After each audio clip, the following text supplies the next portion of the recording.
I know, that's yours. For a while, they're gonna use it. Bago yata siya.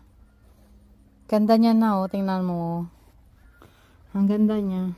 Lumalabas na yung kulay sa una is sa leeg at tapos nagkakaroon na siya ng kulay sa taas ng kanyang buhok.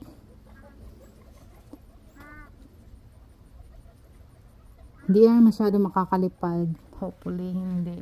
Kasi ginupitan ko yan ng pakpak. Ayun o, gupitan ko pakpak. Hindi pa man siya magtotaling magkakulay ng buong buo kasi aabutin pa siya ng 2 taon bago lumabas ang ang fully colored niya. Ganon. Yun ang sabi. See? Ang ganda niya. Hopefully, it's lalaki. I'm still hoping na lalaki siya.